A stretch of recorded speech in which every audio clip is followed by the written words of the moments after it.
Without taking much time, I would like to request you to present your session, sir. Thank you so much. Thank you very much. Thank you very much. Good afternoon to everyone, first of all. It's a great opportunity for me to be here, to be the part of this program.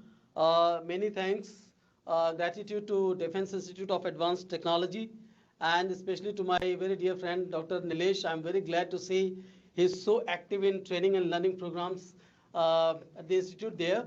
I got the topic given to me is technology management through the case study approach, and I'm very much aware that the program is heavily focused on technology management, and I have gone through the expert that you have got on the panel who are delivering the session. You have great experts, eminent people.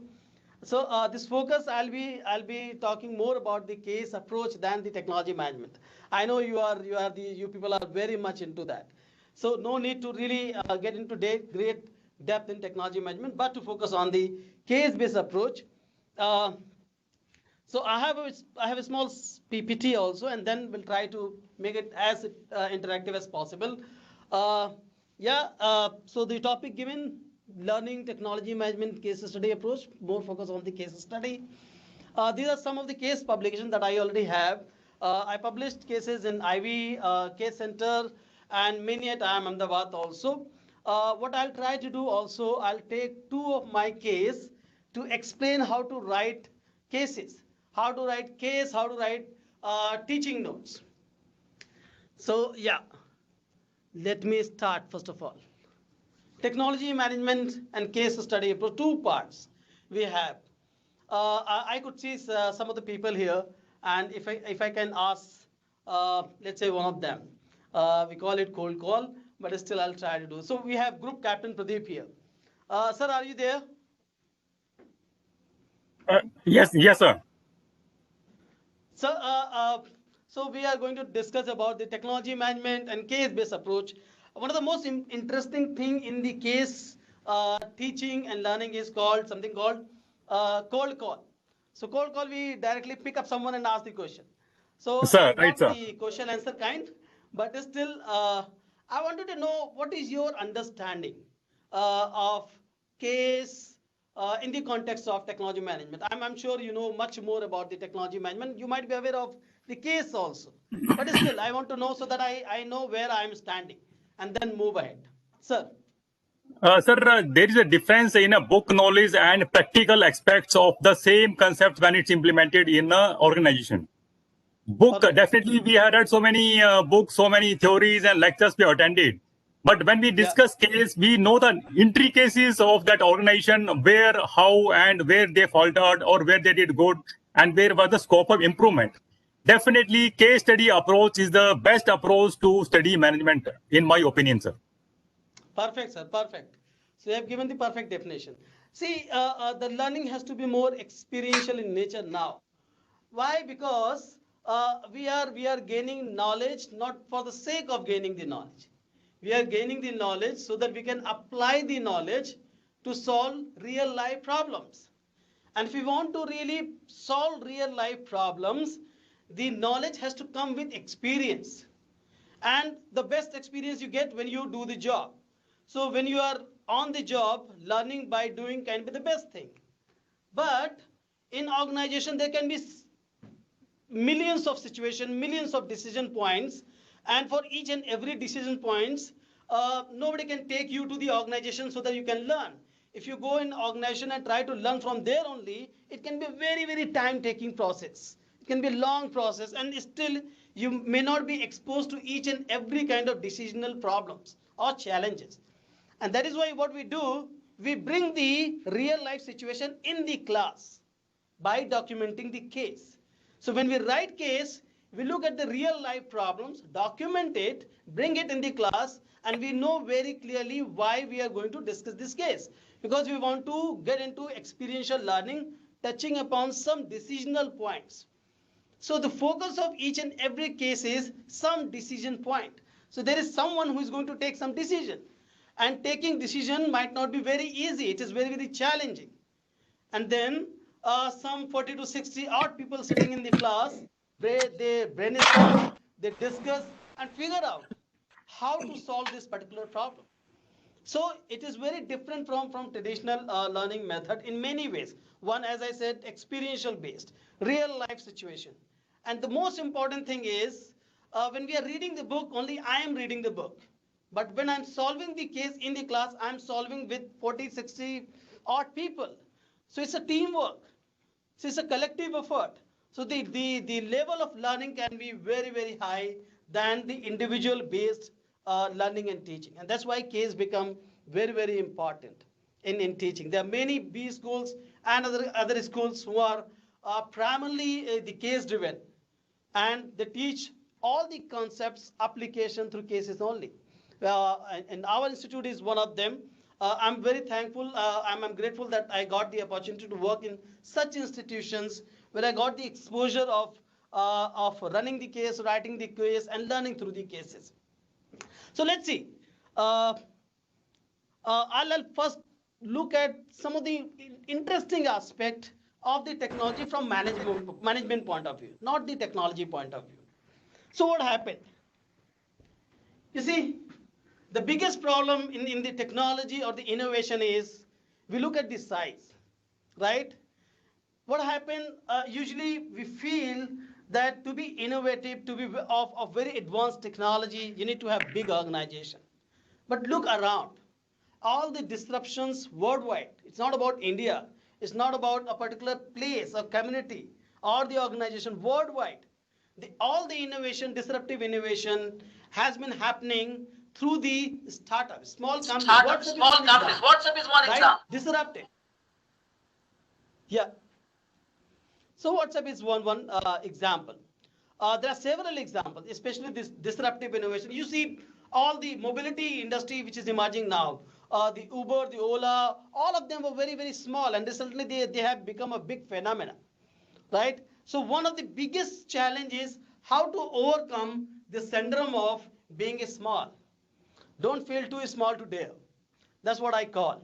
Yeah, you have to dare and come out with disruptive innovation technologies. On the contrary, what happens? Sometimes we are too big to really see what is happening. So look at here. So it says machine gun. Never heard of it. Send him away. I have a war to fight. So there is a general fighting the war. And he say, I haven't heard about the machine gun. I don't know about the machine gun. Get out from here. I'm doing something very, very important. So sometimes what happens, we become so big, so established that we don't see the change. So that's why I say the management aspect is don't be too big to see the change, to see the disruption.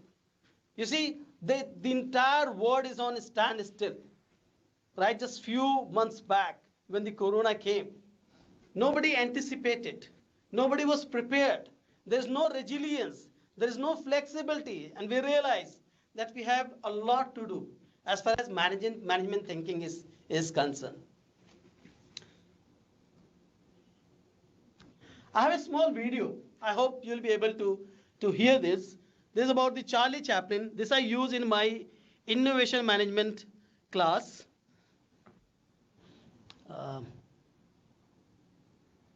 Just 1 second.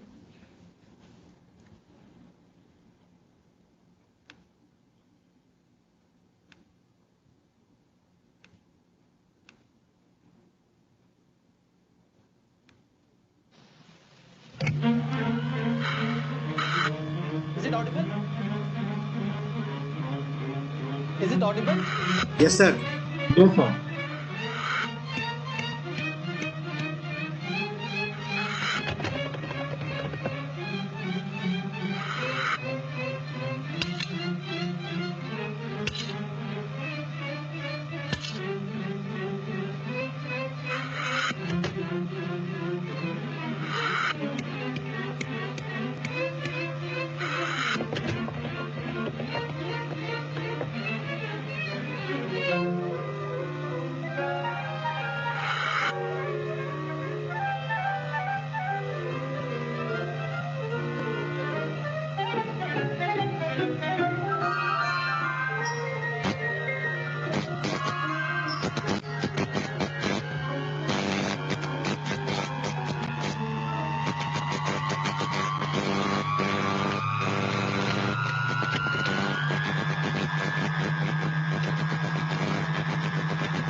So this happens several times. Rather than solving the problem, at times technology creates the problem. And if you look at the disruptive innovation or the technology worldwide, the hallmark of a disruptive technology is it reduces the technological sophistication rather than increasing the technological sophistication. So look at mobility, for example, on online things, right? Not using something very great technology, but reducing the technological sophistication, but increasing at very significant rate the customer centricity, improving the value delivered to the customers, than focusing on enjoying the technological sophistication. And that's what is happening worldwide. So it's a very simple definition. I think the simplest definition given by Peter F. Drucker, published in HBR long back, 2002, almost 18 years back. And what it says about the technology and the innovation, very simple definition. It says, when you look at the technology and if you say, this is obvious, why didn't I think of it? It is so simple. That's the best technology. It is obvious, it is simple, but not everybody thought about this. Right? Look at Snapchat, look at Tinder, look at LinkedIn, Facebook, Uber, anyone. What they did, simple thing, but nobody thought about it. And that's the beauty of technology. If it is not simple, it's not obvious, and it is unprecedented, then it is not the technology. And what we have to really understand about the technology, we'll try to understand through case also. I have already circulated one case. Is the technology or the innovation is not about doing, it's about knowing. Knowing more than doing. Doing is possible later stage. We'll try to understand that. It is very closely related with the entrepreneurship. If there is no entrepreneurial mind, then discoveries can happen, inventions can happen, but the technology and the innovation will not happen. Because ultimately, it has to reach to the people. People will not accept it. Unless it is entrepreneurial mind who try to solve the people's problem. So it is not about the personality, but commitment to systematic practice of innovation. Sometimes we study about the Apple, about the Microsoft. We carried away by the notion that it's all about Steve Jobs. It's all about the Bill Gates. It's all about the Narayan Murthy. No. They have practiced a systematic practice of innovation. They followed a process over a period of time and then came out with the technologically advanced product or the innovation. Right? It all starts with the opportunity to see creating something which can be beneficial for the customer as well as for the company. And ultimately, it has to be successful commercial exploitation of new ideas. If it is not new idea, if it is not commercially viable, there is no technology, there is no innovation, right? It might be very good for the scientific purpose. So there are people, hardcore researchers who do research. Their products can be useful in the coming time, but not in the immediate time. So we have to be careful as far as technology and innovation is concerned. So what we'll do, we'll go through the case. We'll try to analyze the case. I hope you have read the case. Still, I give you 5 to 10 minutes, go through the case again. We'll do a small analysis of the case, and then we'll try to understand what is case, why it is written, how it is written, and if you have to write, I have learned from Dr. Nilesh that one of the evaluation is you have to write case actually, right? So if you have to write case, how you are going to approach that? Is it only case that you have to write? No, every case has one teaching notes also. So how to write that, right? How to make a case appealing? Why should anybody read your case? So we'll try to understand, but before that, we will try to analyze this small case. And the case which I have shared with you is the summary of one of the classical HBR article actually, right? So please take 5 to 10 minutes, and then after 5 to 10 minutes, we'll do some kind of case analysis, and then we'll see. Is it okay? So Manish Ashok ji is there. Sir, is it okay?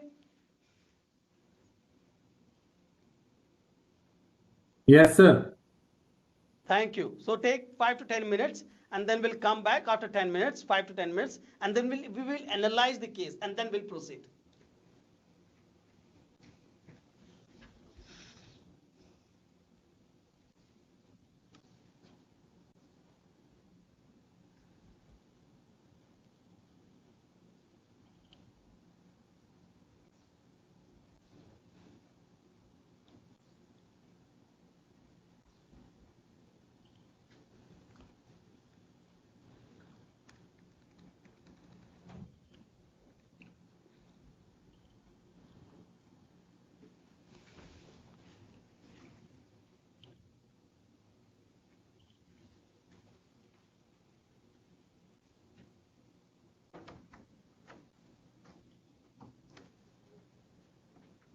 How can I see more people on the screen?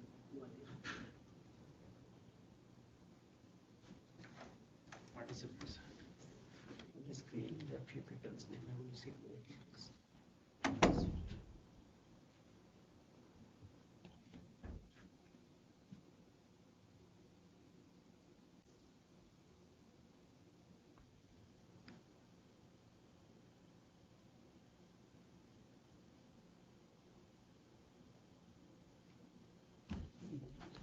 Participant is there.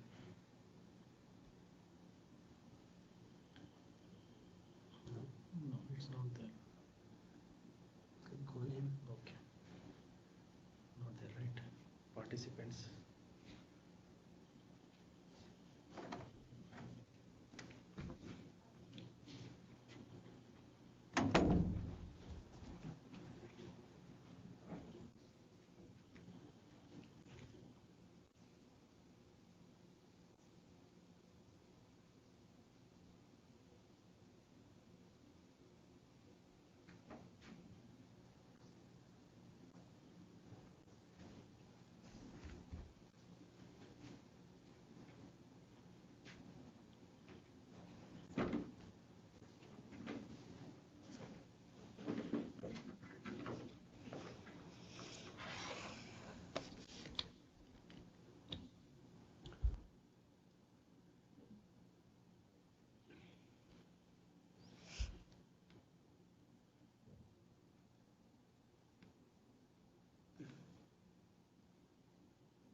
Can we start?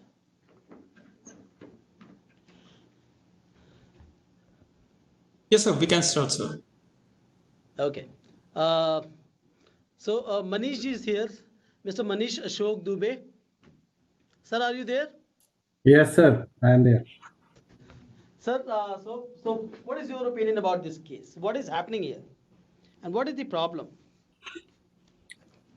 Sir, in this case, what I have understood, there is a dilemma in the top management wherein they are stuck between the technology transition where R&D team is trying to develop a revolutionary product. However, the competitors, the Vanguard, they are apparently going ahead in business with the current technology in terms of cosmetic changes and aesthetics. So now the CEO is under dilemma whether to wait for the new technology to get developed or to do something immediately so that he can hold on to the business. So, to my understanding, the case in the end it says that short term and mid term to long term, there is something needs to be done. Yeah. So you see, one of the most important aspect of any case is called protagonist. So the CEO Hall is protagonist here. Protagonist is the person who has to take a call, who has to decide. The most important person who has to take decisions. So the person who is going to take decision or facing the dilemma is the protagonist.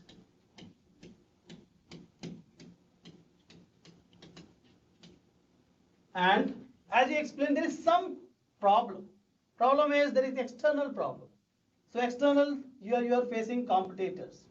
So you have this external some issue. So competition is happening. Vanguard is there. This company is the CEO is not very sure what to do because they're facing some kind of issues. Yeah. Let me ask someone else. Is Mr. Indrajit Singh is there? Mr. Indrajit Singh, sir, are you there? Sir, So, sir, if you are Hall or Homestar and you are the Hall, what will be your yes, sir. approach? How do you see the problem? What is the problem? Sir, the problems are that he is waiting for a new product so that he can launch something in the market, so that he can have a something to show off, especially after 6 months when the product fair is there. He wants some product over there so that he can display in the market. That is his main worry. But the R&D chaps, they are saying that they cannot rush up the new product which they are working upon because innovation takes time. Innovation takes time. Okay. So, is this the problem that he's finding it difficult to launch a new product as a CEO of the Yeah, company? yes, because the competitors are launching almost every quarter something, either by changing the paint or some only by giving a aesthetic look or something. They're introducing new products in the market, but he's unable to give anything new to the public, so that and their people are probably getting bored of the old products. They want Particularly something the new. customer, right? Customers, yeah. Yeah.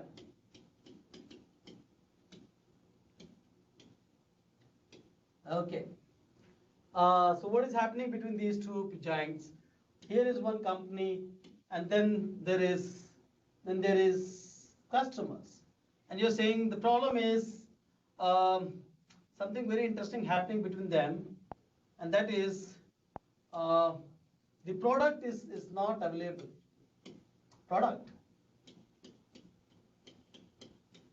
a new product is not available, while the competitor, which is the Vanguard, right, already jumping in, making this relationship between the customer and the company more stressful, right? That's the problem. That looks like a problem. Mr. Ganesh KS is there? Yes. Sir, are you there? Yeah. Yeah. Yeah. What do you think is the problem? Yeah. Am I audible? Yes, you're audible. Yeah. Yeah. This is the this case is the hypothetical problem about the particular usually happens in most of the organization. It's the mentality of the top management to the workers and the managers. That is whether to go for a futuristic thing, or whether we should be the leaders, or whether we should follow others. So this case describes whether to take the risk and be the leader, or whether to wait for the future things to happen and then follow others. So they are in the confusion in the mindset whether to go and achieve first rather than the others, or whether we can wait for the future, what is the things going to happen and follow. Okay. So who is the kind of competitor that the customer that you see here? What kind of customer must be there? It is home appliance industry, right? Yeah, Who yeah. is the customer? Can you make any Customer guess? What kind of here customer they actually might have? Yeah. this is the micro oven. So oven Uh, mostly use it in the kitchen for the food items. So yes. mainly the one is they have two types of customers. One is Mhm. in the home, majority of the women cook the food. So woman is the main customer, means they are the one Okay. who is the end user of that product. And there will be few hotels and restaurants who are using the oven, so they will also be the customers. So there are two types of customers, so they have to think about those two market. So they have to be, they need to have the solution which is technology driven, and they need to have the particular mindset to go with the flow and take the risk and achieve the goal. Okay. Okay. Very nice. Thank you. Do we have Mr. Hari Krishna Wana? Sir, are you there? Mr. Hari Krishna Wana? Do we have Dr. Ruchika Singh?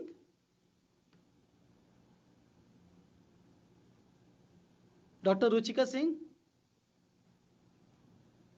Dr. Sandeep Dive?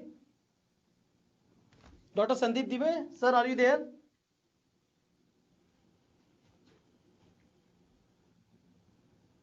Dr. Aisha Fatima?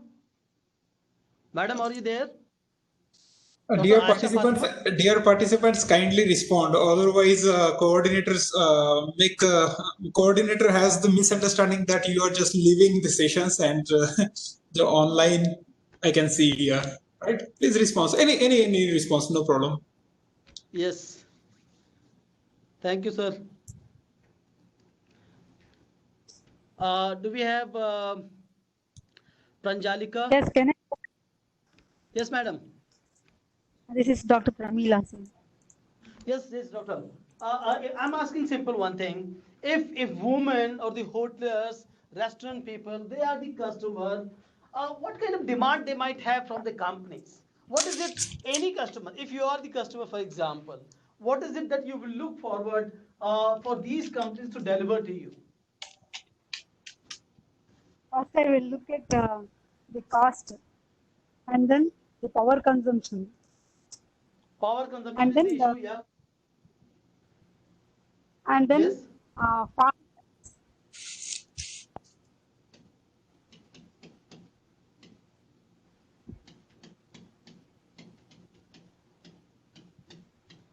Madam, have you read the case? Sir, pardon? You have read the case, right? Can you tell me what kind of competition is happening here in this appliance industry? What kind In a of daily, competition? What is the nature of competition? Yes.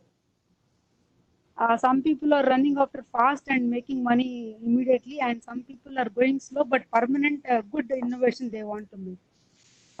Okay. That is Some the are, yeah, some are very fast, but there's something more given about the competition. What kind of competition is happening here? Little bit more. it's So, for not healthy. example, there is sorry, yes. I don't feel fastness that is not healthy competition. Okay, it is not healthy competition. Why? There may be flaws, but long standing it is required, I feel. It may be Why it slow, is but it will required? have, Why? it may fail, I feel, sir. Okay. So fast may not be very good thing. You're saying it has to be healthy. Okay. Okay. Let me ask someone else. Um Yes, thank do we have Prashanta Kumar Sahu? Mr. Prashanta Kumar Sahu? Sir, yes, Sir, sir. are you there? Yes, sir. Sir, what kind of industry is this? How do you see this industry? Uh, Hello? Yes, yes, I can hear you. Yes, sir.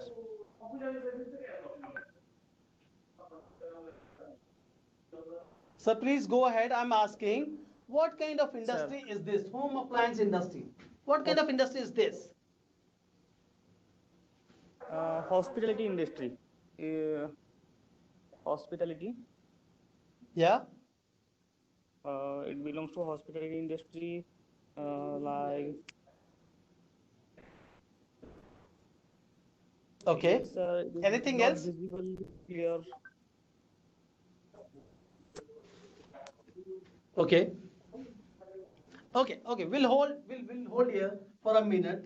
Let me go back to PPT and try to get back to case. What is case? Uh, so here, if you see here, so we were discussing about the case. So why case is important?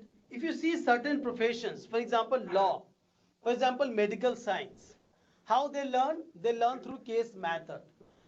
Why it is important? Because they have to get into the shoes, feel the problem directly, first hand, and then try to solve the problem.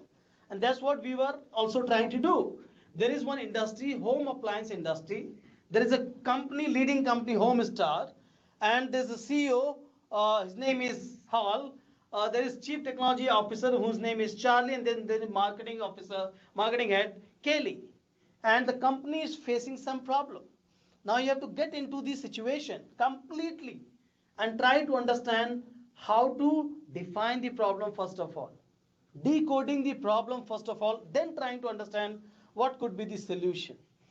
And the objective of the case writing or the case learning is getting into the shoes of the practitioners, trying to understand what kind of past knowledge, theory, practice, practicals can be applied to solve the current problem, right? But that may not be adequate. Every problem comes with new challenge and therefore new learning opportunities too, right? So, as you have seen, this small case, two-page case only, it's a very small case. Case is somewhat like a story which describes a situation in formal narrative style. So you have seen this case, a simple story, right? Something is happening in a company and there are different stakeholders, there are different people. Every case may have interesting episodes, one episode and more than one episodes too. So here we have also see the episode. One, we see the Hall's office. He's thinking about something. Then Kaylee came to his office, explained what is happening with the Vanguard, what is happening with the situation of the Home Star. Then Hall went to the office of Charlie to discuss about the current situation. Then Hall go to some kind of conference, right? Different episodes, and this explains the problem the company is facing. And very important, who is facing the problem. You should be very clear. You should know the protagonist. You should know the situation, right? You should know the episodes to understand the case.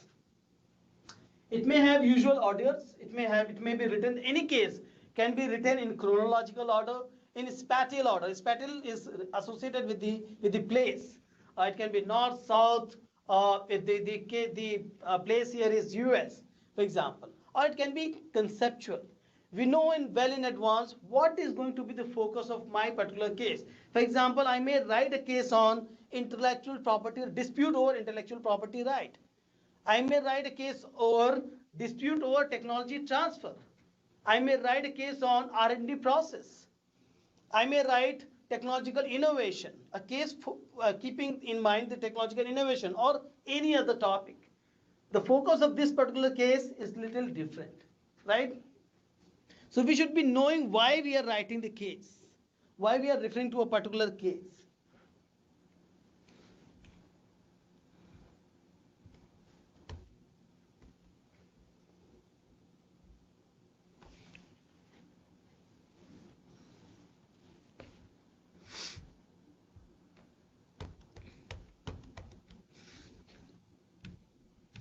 Just give me a second.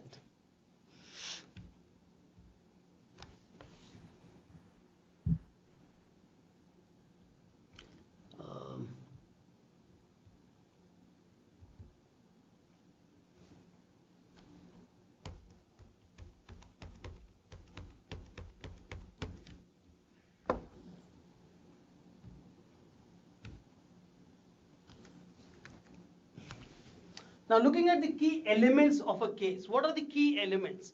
When you are writing a case, what you will keep in mind? What are the key elements that you will keep in mind? First is the protagonist.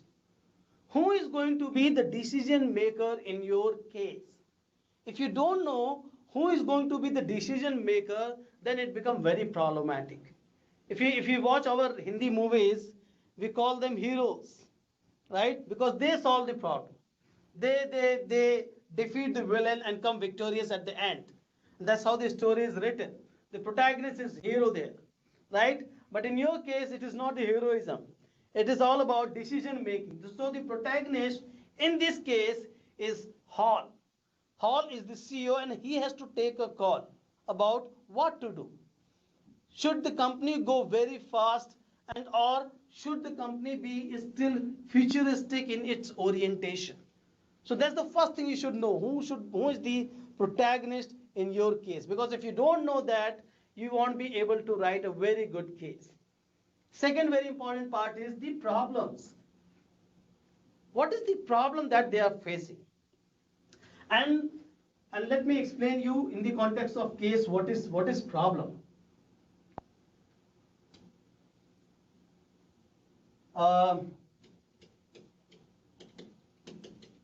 Or dilemma.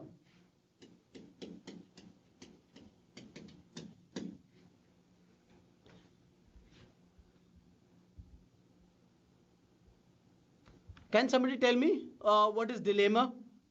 What is your understanding about dilemma? Yes? Doubtful. Doubt. Doubtful, sir. Doubts are not dilemma. Sir, if there is an uncertainty, hello? Yeah? Sir, if there is an uncertainty or I have multiple choices, the decision making problems will arise, challenges will arise. Then there will be a dilemma. Is it only the multiple choices? Multiple choices is one of the part, no doubt about it. Yeah. So there has to be multiple choices. Sir, Reward and risk. coupled with rewards and risk. Reward and risk. Okay. Now, in this case also, there is a risk also and there is a reward also. Okay. Reward, risk. Thank you. Very, very interesting. Anybody else? Yes, sir. Hello. Yes, please. Yeah, in a given situation, if somebody is not able to decide what to do, so that is I'm not actually- able to decide. Correct. Not able to decide.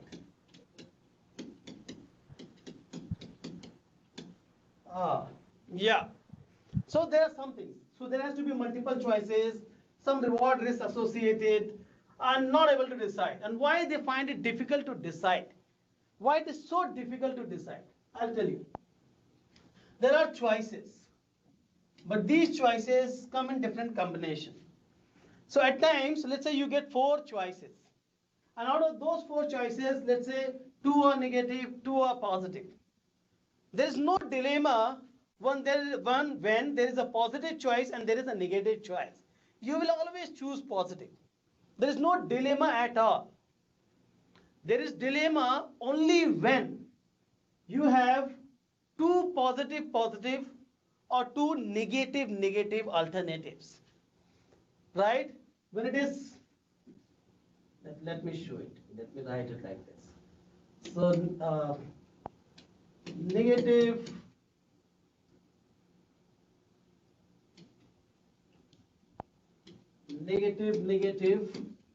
or positive.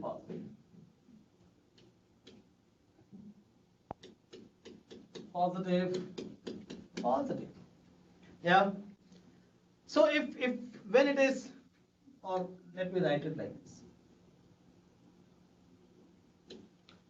When you have a combination of alternatives, which is the combination of positive and negative, there is no dilemma, because you will always choose positive, right? Why would you choose negative options? However, if there is, let's say, 2 positive options and you have to choose one, then there is some dilemma, right? Or when there are 2 negative alternatives and you have to take a call, then there is a problem, right? So here you see, here is the dilemma. Here is the dilemma. Again here, there is no dilemma. Negative, positive. Right? No dilemma. Are you getting this?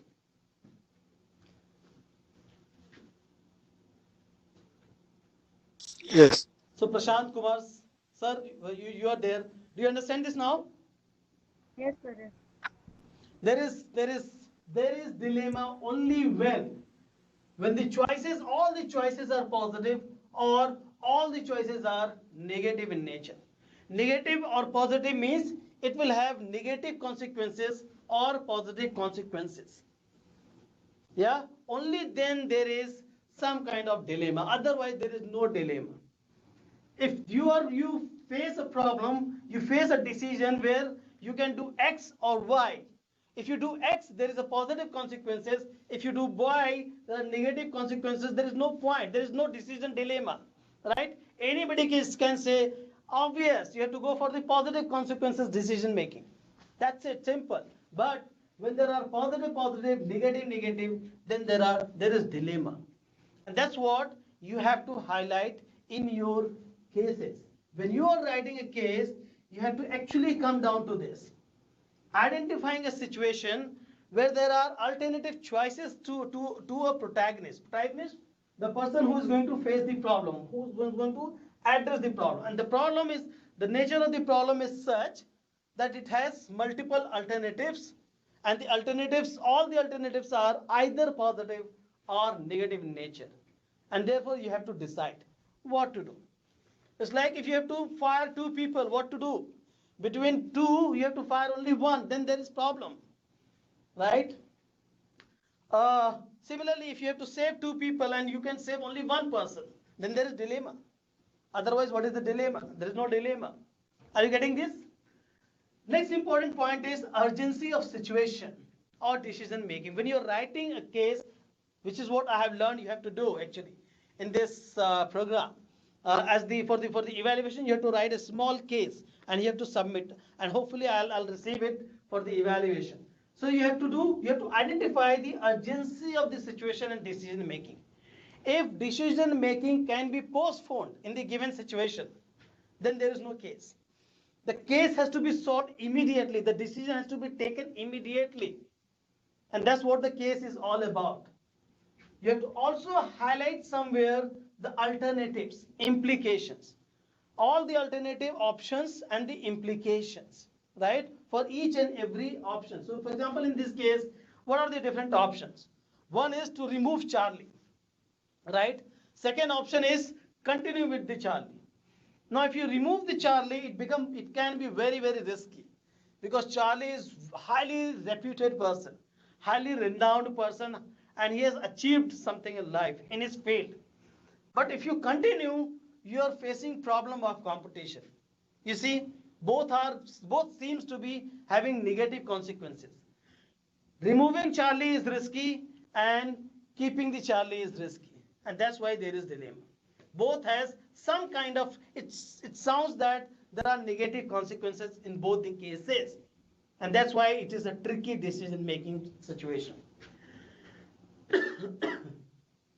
So the next, your case should provide a great problem solving experience under a complex situation that has many options leading to a different effect and payoff. Payoff means you have to really figure out what you can manage, what you cannot manage. So when we talk about the consequences, we have to understand there are certain consequences which I may be able to manage. So if Hall is the protagonist, Hall can manage certain consequences. Certain consequences are not manageable by the Hall. If you have a different protagonist, it is possible the other option is manageable by the other protagonist. So you have to always see the situation combining two different aspects. One is the consequence of decision, and second, who is taking that decision. So some person manage certain kind of consequences, other person can manage other kind of consequences. And depending how well you can manage the consequences of a decision, you will take the decisions. And therefore there are people who take very risky decisions, and there are people who don't take very risky decisions. There are people who can manage the risk, there are people who cannot manage the risk. And depending who is taking the risk, you have to decide the level of the risk, and same applies here. So we cannot assume all the protagonists can manage the situation in the same manner. They have different situations, they have different standings. For example, organization hierarchy. A CEO is different, program head is different, department head is different, project head is different, functional head is different, and lower and middle level employees are different. Everybody is different. They can manage different kind of consequences, and depending what consequences they can handle, we have to really understand how difficult or easy it would be for the person to take a call. And that's what you have to underline in your case. And therefore, you have to write some kind of description of the personalities. For example, there is some description about the Hall, there is some description about the Charlie given, there is some description about the Callie. Means what position they are handling, what is their designation, what are their concerns. Right? Nobody might be talking about the complete picture. So Charlie is more concerned about coming out with great product. Callie is more concerned about the sales figure, which is not happening. We are not coming out with the product. And Hall is thinking about something else. So different people have different concerns. So when you're writing case, you have to write some description of the people in terms of what is their designation, what is their position, right? What is their standing, what are their concerns. These descriptions are required in the case. If you're not giving these descriptions, then case is not there. And the case ends where you again highlight the problem. For example, in this case starts with some introduction, the same problem the Hall is facing, and the case closes at the end with the problem, highlighting the problem again, which Hall has to face, Hall has to address. Which means if you are reading the case, if you are solving the case, you have to address that problem. You are Hall. So if today in my class, this case is going to happen, you are Hall today, right? And you have to solve the problem. Every case, when it is written, you will see at the bottom written, this is the disclaimer that every case writes. The case does not describe what the manager company did eventually. Case does not illustrate successful, unsuccessful handling of the problem. This is one of the description or disclaimer given in each and every case. So here we were discussing this case. Now if you see here, if I ask what is the problem? Is it the problem of innovation? Is it the problem of marketing, people management, finance, profit, organizational, technology, what is the problem that hall is facing? And you will realize, depending on the designation of the person, right, more and more problems will be covered, right? If he is the CEO, he has to be concerned about each and everything. However, if he is the functional head, he might not be concerned about everything, right? And that's how the case change. That's how the protagonist become very, very critical in any case. So when we write the case or when we read the case, what we try to understand first. So what is the most important thing when we read the case and try to understand the case? We have Mr. Raghunandan here. Sir, are you there? Mr. Raghunandan? Sir. Yes, sir. Sir, can you tell me, when you go to a doctor, doctor also look at the case study, right? Prepare the case history of the patient. So when you go to the doctor, what is the first thing doctor try to understand? He tried to understand the symptoms you are having, the problem you are facing, Perfect. and based upon the he makes a decision and gives the medicines accordingly. Perfect, perfect. So symptom is not the problem. That's what we need to understand first of all. So if you Okay. have a fever, or in any company, let's say sales declining, let's say profit declining is not the problem. Sales declining is not the problem, it is the symptom that something wrong is happening in the company, right? So if you have vomiting, it's a symptom. If you have headache, it's a symptom.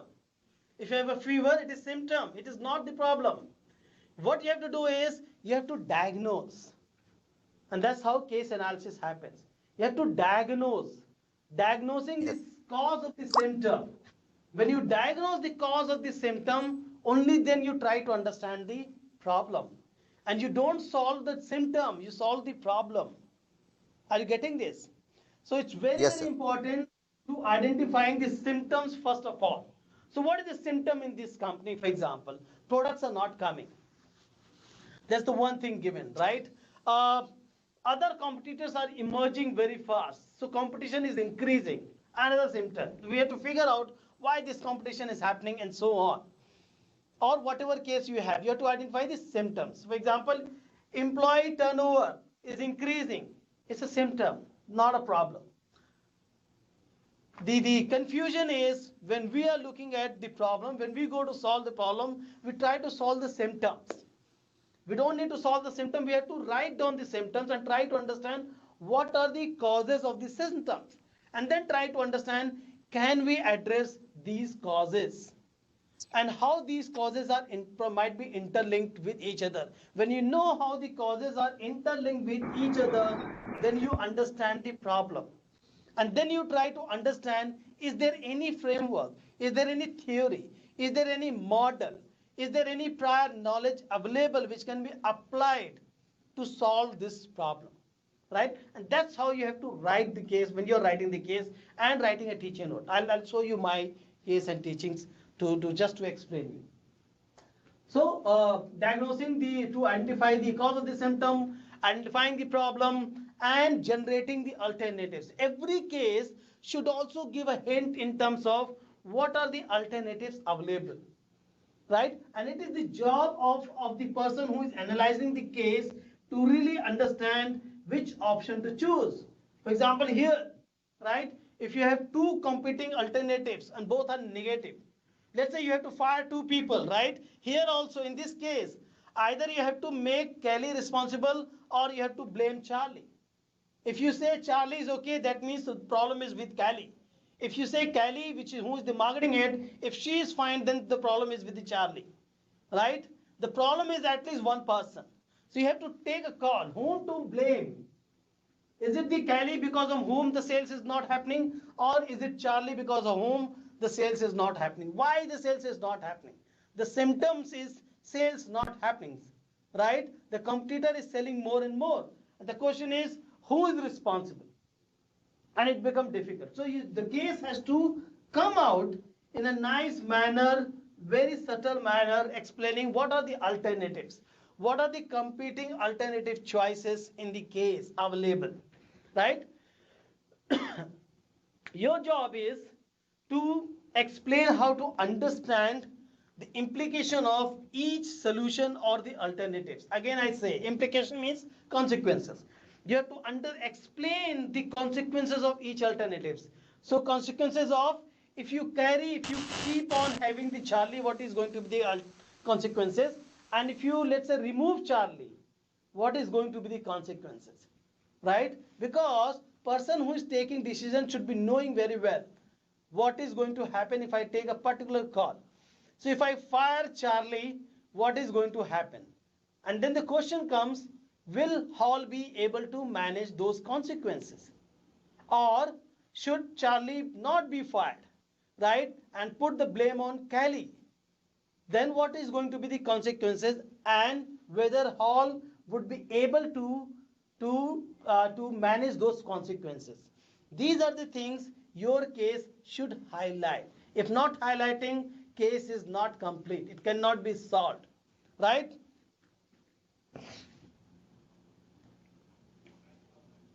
So let me come back to the case, this case. So this case starts with this. We have three people. We have Hall, Charlie, and Kelly. And if you look at this company, what is the reputation? Reputation is the great vision of the company, or the reputation is the first, the best, the only. And that's how this company started, right? That is the reputation that this company has built over a period of time. Yeah. And you see, you have customer happiness. Any business model has two aspects: customer happiness, firm happiness. Firm happiness comes with profit. Customer happiness happens with value delivered to customers. When there is value delivered to both customers through the product and services, and value delivered to firm through profit creation, right? Then the business model is complete. Anyone is missing, the business model is incomplete. And the relationship between the customer and the firm is very much influenced by the competition. If you see the competition here, what kind of competition happening? The products are interchangeable. There are substitutes available for the product, and that is problematic. If the substitute is available, you do not have uniqueness of the product. Second, the price war is happening. The competition is happening around the price, and the margins are declining. If you look at the telecom industry in India, for example, we have seen the Jio offered product or service free of cost, right? And therefore, the average revenue per customer has gone down so much in the telecom industry that not everybody can compete now. So price war is a serious thing, and which has started happening in this industry. More the price war happens, more it will make this relationship between the customer and the firm is stressful. Yeah, churning out new product, more new products are coming out quickly, fast. It means less and less innovation is going to happen. It is only the choices that we might be offering to the customer. On the other hand, you also see the industry. Industry is fast moving industry, changing very, very fast. Changing very, very fast means the life cycle of product is reducing, and therefore the new product is coming very fast. If the life cycle is reducing, then it becomes very, very problematic, because you have to be much ahead of the curve. You have to be more and more responsive. You have to be more and more agile. And in that case, you may not be much far futuristic thinking. That may be a problem, right? So the nature is, maybe it is luxury based product. It solves certain problem. People in metros may not have a great time, spare time, and therefore it may solve certain kind of need of the customer.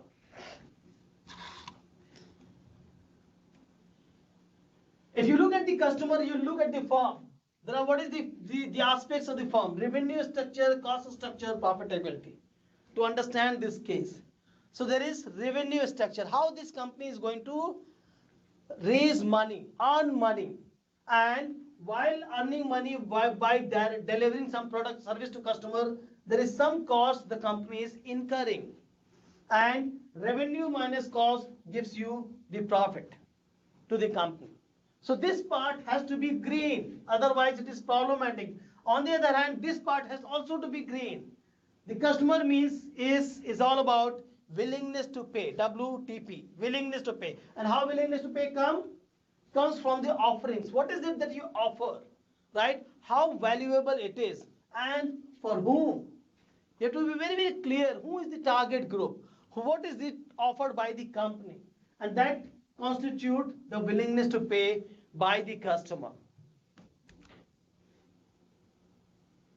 You see the decision points, urgent and short term, complex and impacting the second decision. This decision has to be taken. You are aware of it. If you look at the complete business model, so I use this case to explain the business model of any company, right? So when we say business model, what are different components of a business model? There is a firm who has certain profit structure, revenue structure, and the cost structure. There are key stakeholders, and there is standing, the vision of the company, and then there is customer. Between customer and the firm, the relationship happens. The important thing is how strong the relationship is. The stronger the relationship is, more happiness will come to firm as well as the customer. The customer is driven by willingness to pay, which is decided by offerings and whom to offer. And then comes the organizational arrangements. The organizational arrangements which helps company to deliver product and services to companies so that they are willing to pay. And when you look at the organizational structure, what constitutes the organizational structure? The structure itself, centralization, information flow, systems. So there are certain systems mentioned here, R&D, outsourcing, processes mentioned here, marketing, R&D, managing people, and strategic issues, build, borrow, and buy capabilities, which means how much capability you want to build yourself or you want to outsource, which means you want to buy the capabilities, right? So this constitutes a business. This is what I do in the class to run this particular case to explain business model, and that is the objective of this case, to explain the business model. And what happens? This organizational arrangement is greatly influenced by the resource and the capability that organization may have. Now you see the alternatives here. So one alternative is funding and organizational. Do the brainstorming. Do brainstorming at great length to understand what to do and what not to do. Second alternative is about time for Charlie to move on. If Charlie has to move on, there are three options. One is you hire Peter Fortune. Second is don't fire the first one. When you hire Peter Fortune, you may hire Charlie. Second, you don't hire Charlie. You simply ask him to head a different unit, which may focus on heavily cutting-edge technology, but not day-to-day R&D, right? And second is just outsource entire R&D department, right? And the third one is be patient, wait and watch. Yeah. So Mr. Manish Ashok is here. Sir, you are here? Yes, sir. Sir, you are here? Yes, sir. Sir, so these are the options. Look at these options and tell me which option you think is the most suitable one. And Sir, I think the middle path is most suitable one. There is a requirement of setting up maybe separate small entity for day-to-day R&D, wherein you can look into the optimization of product in terms of aesthetics and cosmetic changes, and as well as you need to have a R&D structure where you can go on developing the futuristic technologies. So, to my understanding, the middle path is the correct option. Okay. Is there anyone else? Prashant Naruka. Mr. Prashant Naruka. Sir, you want to say CS? Sir, the first alternative seems more apt, sir, because Charlie is the key person. Only thing is he's going on a right path, but not at the right speed. And the company is losing out to the competitor because of the cosmetics or aesthetics which they have brought into the product. Plus, the previous product has also failed because of the marketing people have given a wrong input about the jumbo product. So all they need to do is sit together, decide about the funding, and do a major brainstorming with all the stakeholders. Then they may actually find where they are going. That's my take, sir. Okay. Okay. Sir, as Thank per you, sir. me, Yes, sir, yes, one, please. as per me, I am thinking of alternative 4. Yeah. I'm not happy with alternative 1, 2, and 3 either, sir. I'm looking for What is alternative 400? 4. Please tell me. Yes. Sir, as per me, because, sir, the company should look for a main aim. First aim, how to achieve that main aim. Say, the one which is Charlie is suggesting for a futuristic interconnecting all the home appliances.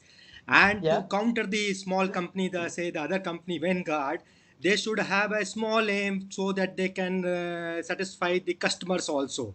So, in my Okay. opinion, they should have a balance aim, how to kill the main futuristic and the fast one. So, they should follow a fourth alternative where you should look for one main aim and how to achieve the main aim to sustain the company. They should have lipsticks changes in the product. Okay, very interesting. Let me ask you one thing, because you have given me the fourth alternative. Let me ask you this. This is market share. Are you able to see my screen? Yes, sir. Yes, sir.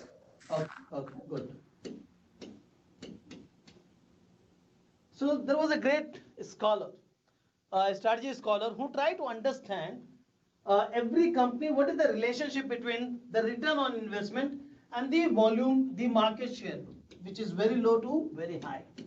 What happened to the company when market share increases from low to high to return on investment? Will it be low or high? What happens? Can you tell me what kind of relationship you will get? I mean, what kind of graph you will get? Any idea?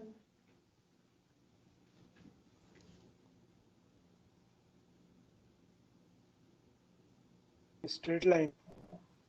Straight line? How? Increasing market share, Like return this? of. No, opposite. Okay. Bottom This to. is the straight line you're saying? Can anyone No, else no, try? market share will increase, then ROI is also increase. Too high, sir. As the market share increases, the return on investment increases, sir. Okay. Just one second. You mean to say like this? Yes, yes, sir. Okay. Yes, sir. Good. There is a Anyone direct else? relationship between, sir, there is a direct relationship between return on investment and market share. Yeah. Okay. Mr. Dipesh Shanji. Sir. Yes. Can you tell me what should be the relationship? Sir, it's a directionally proportional depend on the demand of the market, sir. The market share may increase, but if our profit is not coming as per the market share, the return of investment may not be correct, sir. Okay. So what kind of relationship you may get? Any idea? Sir, initially it may be directly proportional what is drawn out here, but subsequently because of there is a no I will say the profit. Yeah. If the because after some time the market may be saturated, sir. So you may not get a return of investment. So you may get this kind of relationship. Is it what? Somewhat. Yes, sir. Okay. Very good. Now let me tell you what kind of relationship he got, which is extremely interesting to understand how organizations work. He got the relationship which is like this. And this is very, very interesting. What he found. Just 1 second.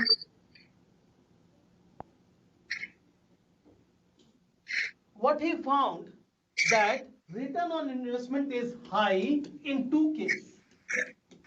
One, when the market share is very low, and one when market share is very high. In two cases, he understood that the return on investment is going to be very, very high. Yeah. When the market share is very low and market share is very high. And then there are people who are here, somewhere here, in between, stuck. I'll explain you what it does means. It means there are companies who focus on volume. For example, Maruti. Maruti focuses on the huge volume, right? For example, Lenovo. For example, Xiaomi, Oppo. Right? What these Chinese companies do, they focus on the volume. When they achieve a very substantial volume like Maruti, what happens? Their return on investment increases. And there are companies who do not focus on the volume. They focus on premium. So we have, on one hand, you have Apple, right? Companies like Apple, they do not try to increase their market share beyond a point and try to focus on the premium only, right? And that's how they make very unique in the market. And then there are companies which are in between, and they are called stuck in middle, because they do not have a very clear standing, right? What is it they want to do? They are always stuck, and their return of investment is always lower than them. You see, they have higher return on investment. Similarly, case of this company as Homestar as well as Velga. The question is, what kind of company you want to be ultimately? If you want to be a company which is the first one, how it says like this. It says the company's vision is the first, the best, the only. If you want to be the best, then you will not have too many customers, because not too many customers buy the best product. Too many customers buy affordable product, not the best product. And therefore you have to take a call, right? You can't do both. It is sure shot remedy of failure. Any company who try to do both will fail sooner or later. There is no doubt about it. There is enough evidence to show that. I hope you understand it. Anyways, we are running out of time. I'll try to quickly explain you the cases. Let me show you one or two my case to show how it is written. Let's say, let me open this. This case center case.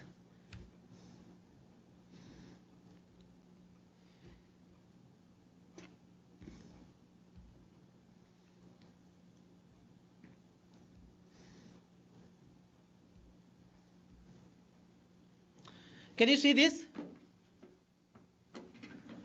Can you see Yes, this? sir. Yes, sir. Okay. So this is a simple case I have written. The title of the case is Decision Dilemma of a Public Manager. What happened? In Manipal, there is a lake. And to maintain the lake, there is annual cost of roughly 3 to 4 lakh. The district administration had to spend to maintain the lake. How to get the money? The problem was that, on one hand, nobody means the common public, was not ready to pay money, to pay any money to get some money so that maintenance can happen. And on the other hand, the department did not have the money to really maintain the lake, and that's what the problem, right? And the district administration was trying to solve this particular problem. So they need to have money, but they could not charge the public. And therefore what they thought, why don't we do something? Let's say open some recreational activities here, so that some kind of revenue can be generated, and then they don't have to ask the people to pay the money. But the same people say, okay, if you are creating recreational activities here, let's say you open some restaurant, we are going to oppose it, because the lake, we use the lake for evening and morning walk, and we don't want any kind of restaurant, hotel, or any other thing. Boating, nothing is to be there, because it is ultimately going to affect the environment. And that was the situation. The case was, what should public manager do, which is in this case is the district administration here. So what should they do? They cannot charge people, but they have to get money to maintain the revenue, maintain the lake. On the other hand, they cannot create any recreational activities. What should they do? That was the question. Should they go for creating recreational activities so that they can generate money, or should they not go for it?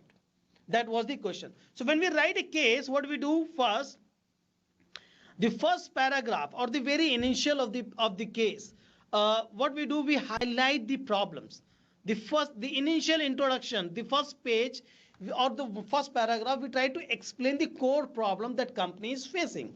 And then what we do, give some description. So we gave the description of Manipal when we talk about Udupi Manipal, industrial growth, environmental activism.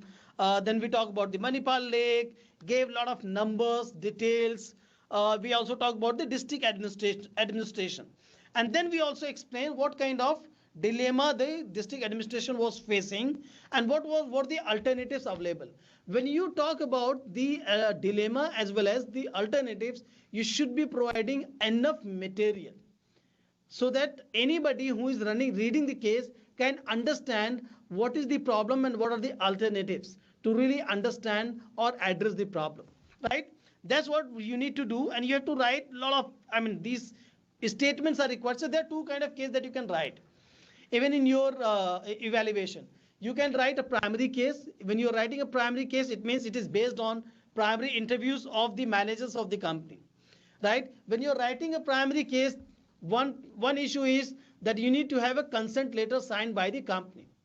The other approach is you can write a case based on secondary data, which means news items, publicly available documents, annual reports, etc. Based on that, you can also write the case. And both are publishable. It's not that only one can be published and other one cannot be published. But for sure, primary is it looks more interesting, but it requires consent from the written consent from the organization. So that's the difference. So every case you need to have a lot of statements. Statements, for example, here I have given a lot of statements.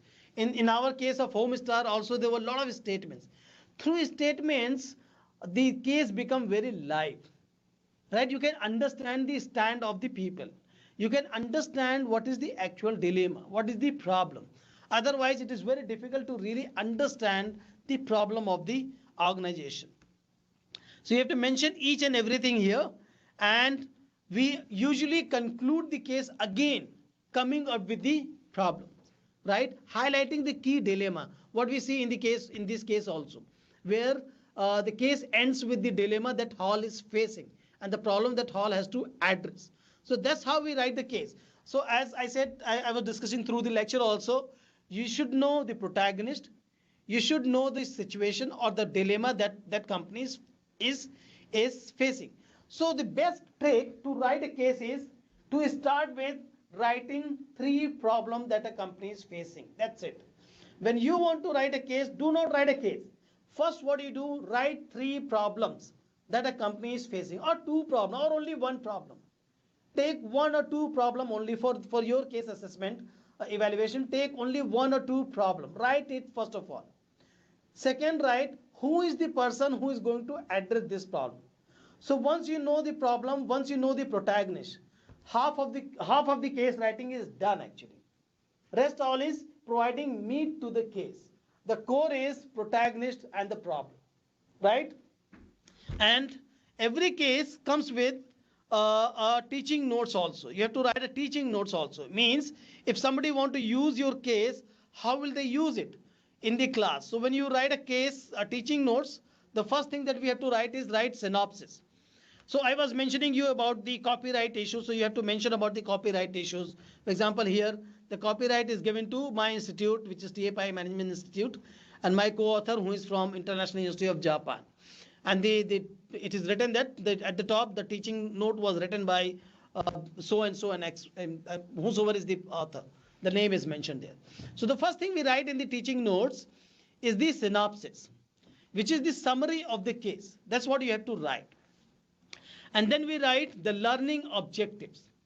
If we do this case in the class, what is it that people are going to learn? So what is the learning objectives of running this particular case? Third is the positioning in a course. What kind of course or what kind of program will use this particular case which you are writing? So we have written here, it can be used in public management and administration, business with government, public implementation, and so on. Depending what kind of problem and who's the protagonist, you have to tell in what kind of program and what kind of courses this particular case should be used, right? If you want, I'll send you the format of case as well as removing the material. I'll send you the format. right? You have to also highlight some of the relevant readings. So for a particular session, let's say in MBA program, let's say strategic management, I'm discussing this course in stakeholder analysis. I have to also tell what are the important readings which participants should read so that they can solve the case very well, right? So we highlight some of the important readings. It can be a book chapter, it can be a research article, it can be a newspaper article, it can be anything. And then what we do? We write assignment questions. You have to write assignment questions. Assignment questions are the questions which you send to the students before the case. Before 1 or 2 days of running the case, you send these assignment questions. These assignment questions help the students to prepare the case very well. So be very ready and well prepared for case discussion in the class. And then you prepare teaching plan. Teaching plan means if this case has to be run or delivered in the class in next 70 or in 60 to 90 minutes, how this case should be discussed in the class. So there is exhibit, for example, here you see I have mentioned one video and I have given the time. You have to mention the time also.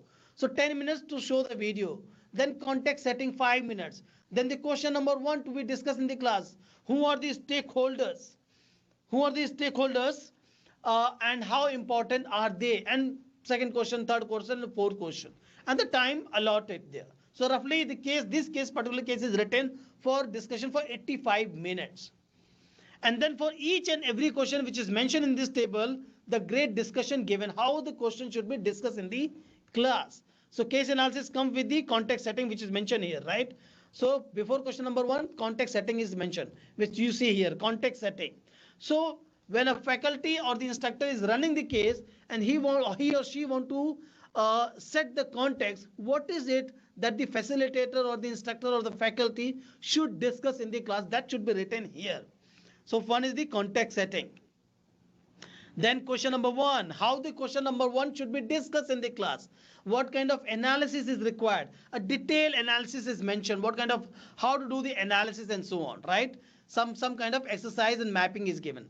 Then comes the question number 2, and all the questions are interlinked with each other. Second question, what kind of analysis is required here? In great detail it is mentioned. What kind of analysis, what kind of mapping, what kind of exercise is required. Then comes the question number 3. Similarly, how the question number 3 should be discussed here. What kind of analysis is required? You have to mention each and everything here, right? So in a way, the teaching notes are more lengthy always than the case, because you are explaining in great detail how to discuss this particular case. Yeah. So we have also mentioned how, before even publishing this case, what was our experience of running this particular case in different programs as per the requirement of the publication house. Yeah. And then we also mention at the end what happened, what actually happened. For example, in our case, what actually happened in case of Manipal Lake, which I was mentioning you, what actually happened you have to mention here.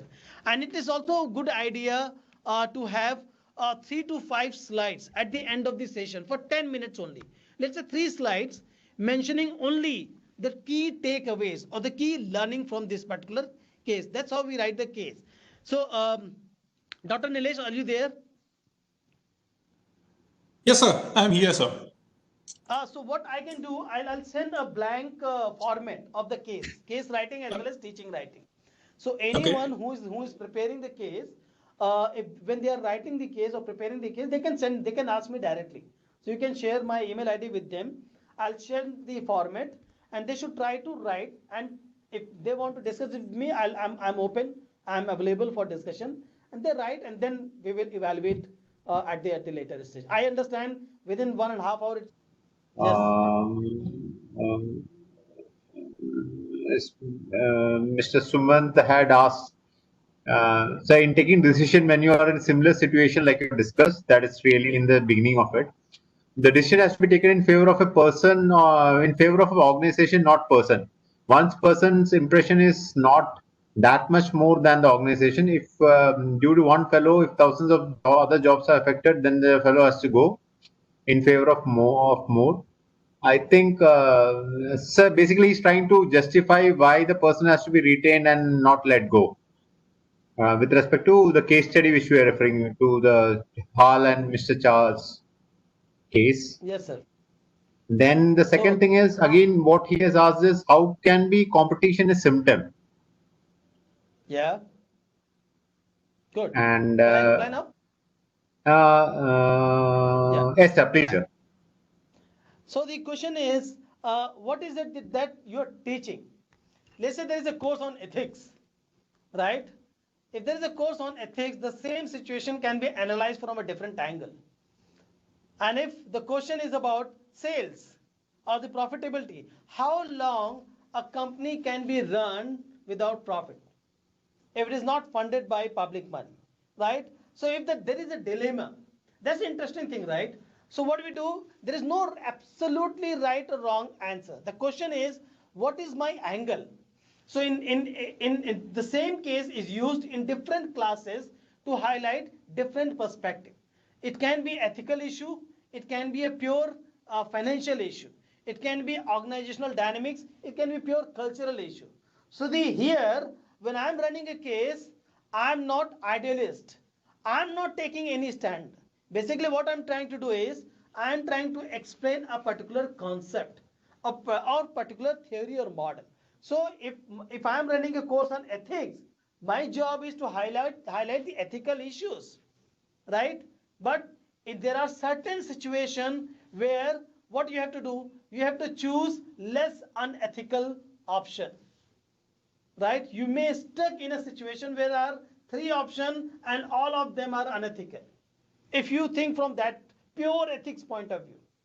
But there is nothing like absolute idealism, right? And that's why we look at it from different angle. So if I'm saying no, sales is more important, it's not that I'm an unethical person. Or if I'm saying ethics is more important, it's not that I don't bother about whether company is making profit or not. It's only about what is my session today. If today's my session is about branding, I'll talk about branding only. That's how we try to understand situation. So same case, different situation, try to understand it, right? Second, understanding the industry. The moment we talk about the competition, we have to actually think about the industry. What kind of industry is this, right? If industry is changing, we have to be careful, right? Because there is a reason. So for example, new products are coming. So one of the important aspects that we look at industry is how many players can survive there. If you look at automobile industry, look at telecom industry now, for example. How many companies can be there? So we have Reliance, we have Airtel, and most of the other companies are already gone, right? There is very little scope, and that's the nature of the industry now. I have to be careful about it, right? I have to consider it before looking at my problem, right? So when I say my sales is dropping, so for example, if somebody says, oh, look, India, the GDP is declining. The question is it only India's GDP is declining or everybody's GDP is declining? If everybody's GDP is declining and India's GDP is less declining than other, then India is doing good. So the moment we talk about competition, we have to look at competitor industry, right? So because I teach strategy course and therefore I think about the industry. So my reference point is always the firm level, not the functional level, right? The moment you go down to functional level, you don't think about the industry. Then you think about the top management, vision, mission, and so on. It depends what is the objective. As I said, every case you have to write learning objective. So if it is the case of strategic management, then it is to be taught in a very different manner. When it goes to marketing and operation, it is to be taught in a very different manner. It is the objective of the case, not the case itself. That's my response. Anything else? Okay. No, sir. Sir, I have one question. Sir, Raghunandan here. Please. Yes, sir, please. Yeah, related to case study, everybody has its own opinion. As a faculty member, we are solving the case, and also while solving the case, we are having our own opinion. Like in this case, I may be thinking that Charlie is right, we should wait, and this should be there. but Yes. there will be multiple opinions of the students. How to let go the Yes. bias as a faculty member or as a teacher? How to let go Yeah. of the personal opinion and be inclusive in the class? Can you give some tips Very, related very to the same? important question. Correct. See, what we call biases, let give a positive connotation to biases. Biases is all about your experience, right? So let's replace the word bias by the experience. Everyone has different experience, and that is why we need to run a case in the class so that 40, 60 different experienced people come together and look at the same problem from different angle, right? What is the job of a facilitator? So facilitator may also have experience, right? And therefore the biasness, therefore prejudices. It is possible, but when we are solving the case, we are not solving the case through experience, our personal experience. There is always a theoretical knowledge behind it. There is always a model behind it. That's why when we write a teaching notes, we write questions. And what we write, not we don't write our personal experience. We don't write about our prejudices and biasness. What we have to write is what are theoretical frameworks. For example, this particular case, if we use if I get the opportunity, sometimes the same 2-page case actually I discuss into our class. So what I have found, applying some theory of strategic management, you will come to the conclusion that Charlie is the most important person, cannot be touched upon at all, because that could be the most disastrous thing for the organization, right? So what you really understand, that to avoid most disastrous, you have to face some kind of disaster, right? So we have to apply the theory, we have to apply knowledge. We cannot apply our own experience, and that's the job of facilitator. But yes, facilitator should also use the biasness, the experience that different people have, to bring on different perspectives. If from the very beginning I impose on you the knowledge, then how will you understand the different perspective of a same situation? And that's the best. Otherwise, there is a knowledge available in the book.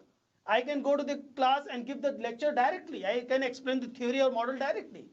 But I use the case so that different perspectives come into picture. And we also realize, oh yeah, this is another perspective to look at this particular situation. I have never thought about it, right? And that's how collectively we gain a lot, not only knowledge but experience, perspective. Please understand this, there are different levels of knowledge. One, you get the information. Second, you gain the knowledge. Then you gain the perspective, and then you gain the wisdom, right? Wisdom comes with a lot of perspective building. Management is about building perspective. Management is not about directly going and taking knowledge, right? And that's why experiential learning is required. Experiential learning of not only one person, but each and every person coming together, creating synergy and learning from each other. Yeah, correct. There are biasness. It is risky, but there are processes